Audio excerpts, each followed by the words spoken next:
Сәлеметсіздер ме оқушылар? Бүгінгі тақырып санның логарифмі және оның қасиеттері. Ең алдымен бүгінгі тақырыпта біз логарифмнің анықтамасымен танысамыз және қасиеттерімен, логарифмдік теңдеулермен, логарифмдік түрлендірулерімен танысамыз және логарифмді қайда қолданатындарымен танысатын боламыз. М, Логарифм анықтамасымен танысатын болсақ, логарифм дегеніміз негізі аға сүйеніп сан бұның қандай көрсеткішпен дәрежеленгенін көрсететін ұғым. Мысалға алатын болсақ, логарифм а негізді б тең с-ға. Бұл дегеніміз аның с дәрежесі тең б-ға. Яғни осы бағытпен кетеді. Мысалға алатын болсақ, логарифм 2 негізгі 8 тең бізде 3-ке тең. Логарифм жазылған кезде бізде а әрпі негіз болады, ал б аргумент. Негіз әрқашан бірден үлкен болу керек осы кезде. Және нөлге тең емес, оң сан болу керек. Мысалға алатын болсақ, логарифм 5 негізді 25. Ол дегеніміз 2-ге тең. Логарифмдік өрнектердің қолданылуы көп ғылым және инженерлік салада кездеседі. Олардың қасиеттерін түсіну үшін анықтаманы жақсы түсініп алу керек. Ең басты қасиеттерден бастайтын болсақ, бірлік үшін қасиет. Логарифм бірлік үшін қасиеті логарифм а негізді 1, ол бізге 0-ге тең. Себебі кез келген санның 0 дәрежесі ол 1-ге тең. Мысалға алатын болсақ, 8-дің 0 дәрежесі ол 1-ге тең. Логарифм 8 негізді 1, ол дегеніміз 0-ге тең. Бұл қасиет логарифмдік теңдеулерді шешуде бастапқы нүкте ретінде қолданады. Ол қалдық қасиеттерін түсініктілігін арттырады. Және негіз үшін қасиет, екінші қасиеттердің бірі логарифм а негізді а. Ол дегеніміз 1-ге тең. Кез келген санның 1 дәрежесі өзіне тең. Мысалға алатын болсақ, логарифм 10 негізді 10. Ол дегеніміз 1. 10-ның 1 дәрежесі 10-ға тең. Бұл қасиет логарифмнің негізін түсінуге көмектеседі және есептеулерді қысқартуға мүмкіндік береді бізге. Үшінші қасиет ол қосуды көбейтуге айналдыру қасиеті. Логарифм а негізді x көбейтілген y болатын болса, ол дегеніміз логарифм а негізді x қосылған логарифм а негізді y. Біз қосылған кезде бұлар көбейтіліп кететін болады. Мысал шығаратын болсақ, міне мысал. Логарифм 4 негізді 2 негізді 4 көбейту 8. Ол дегеніміз логарифм 2 негізді 4 қосылған логарифм 2 негізді 8. Ол дегеніміз 2 қосу 3. Жауабы 5. Себебі логарифм 2 негізді 4-тен 2 шығады. Одан 3 шығады. 2-ге қосқан кезде бізге 5 шығатын болады. Бұл қасиет есептеулерді жеңілдетеді және логарифмдік теңдеулерді шешуде кеңінен қолданады. Ол көбейту амалын қосуға айналдырады. Бұл қасиет көп мәнді өрнектерді жеңілдету, есепті жылдамдырақ шығару, алгоритмдік тұрғыдан тиімділікке қол жеткізу үшін кеңінен пайдаланады. Енді осыған кері жүретін, бізге қосуға кері жүретін, алу, көбейтуге кері жүретін бөлу амалы. Бізде логарифм а негізі x бөлінген y. Жаңа бізде қосу болды ғой, бұл жерде енді алу амалын қолданатын боламыз. Жазылып тұр өзде. Мысалға алатын болсақ, логарифм 27 бөлінген 9 3 негізді. Енді логарифм 27 3 негізді минус логарифм 3 негізді 9. Бізде логарифм 3 негізді 27-тен 3 шығады. Логарифм 3 негізді 9-дан 2 шығады. Жауабы 1 болады. Үлестермен жұмыс істеген уақытта бұлар уақытты үнемдейді. Бұл қасиет үлкен сандардың үлестерін таңдауда, логарифмдік шкала құруда және проценттік өзгерістерді өлшегенде маңызды рөл атқаратын болады. Тағы бір қасиеттердің бірі бізде дәрежені көбейткішке шығару. Бізде логарифм а негізі x n берілсе, мысалы, ол дегеніміз n көбейтілген логарифм а негізді x. Бұл қасиет дәреженің көбейткішке айналдырып, күрделі дәрежелерді жеңілдететін болады.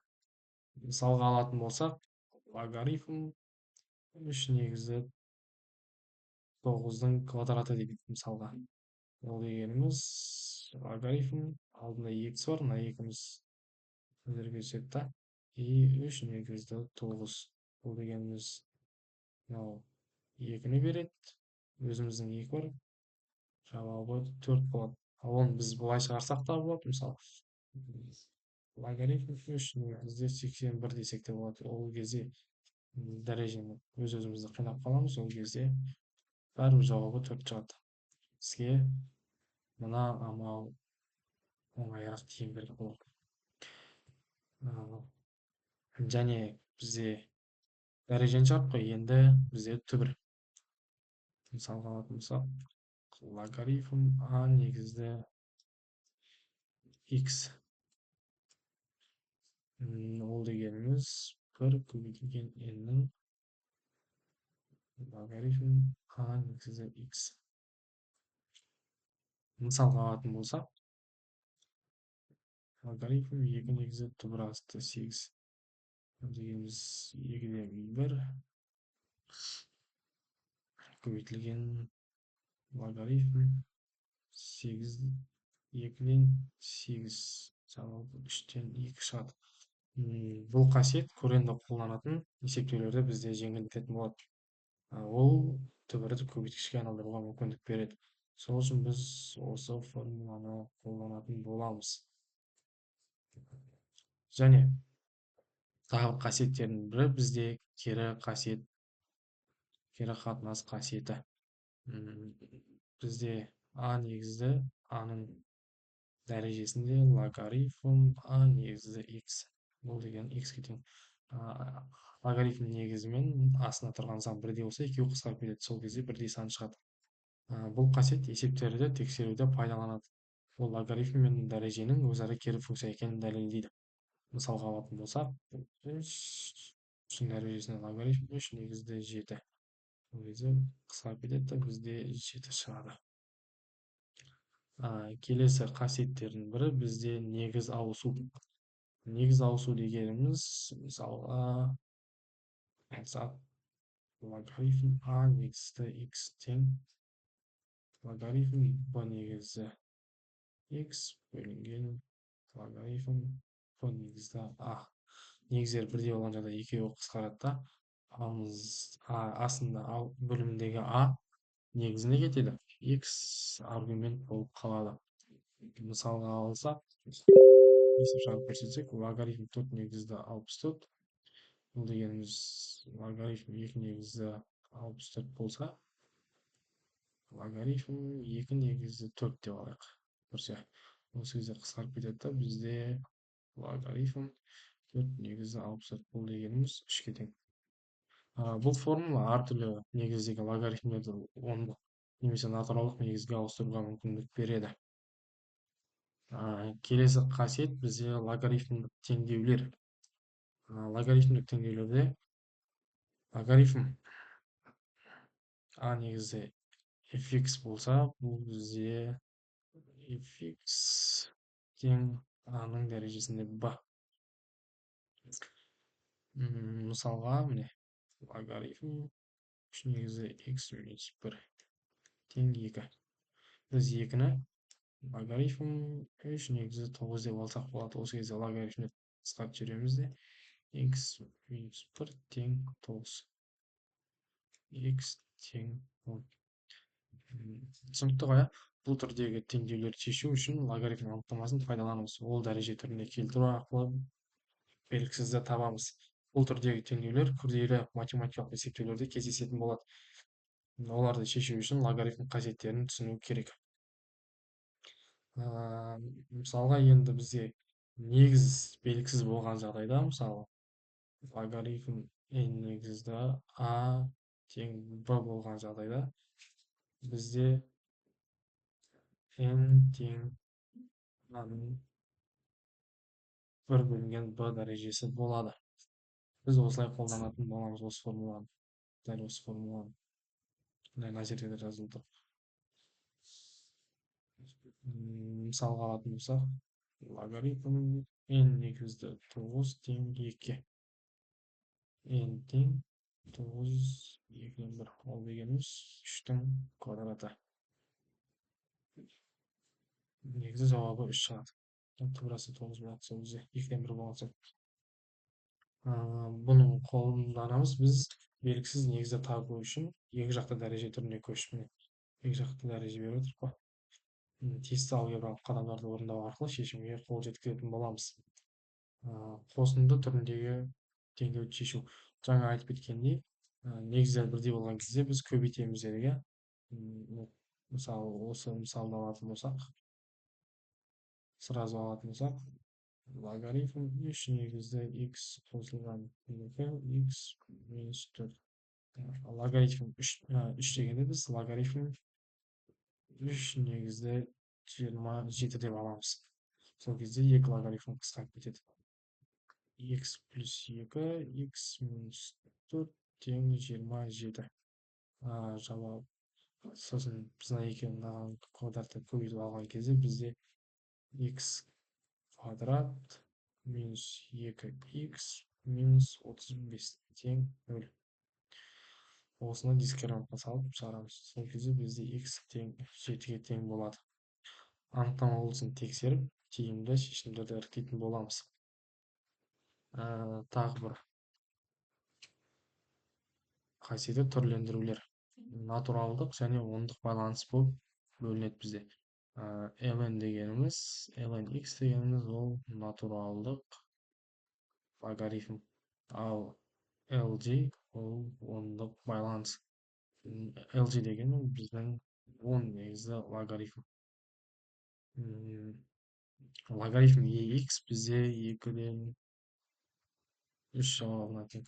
Ал мысалға екеуін көбейтіп шығаратын болсақ, логарифм E негізді X көбейтілген логарифм 10 негізді X алатын болсақ, бізден 2-де 3 көбейту 2 тең 6 шығады. Байланыс E'нің 2-ден 1718 негізінде натуралдық логарифмді ондыққа ауыстыруға мүмкіндік береді. Тағы да айтатын болсақ, логарифмді біздер радиоактивті ыдырау процестерін сипаттау үшін кеңінен қолданады. Ол ғылыми зерттеулерде маңызды рөл атқаратын болады. Бұл тақырыптарды келесі сабақтарда сіздерге түсіндіретін боламын. Бақылау шкаласында финанстағы логарифм, ақпарат мөлшері.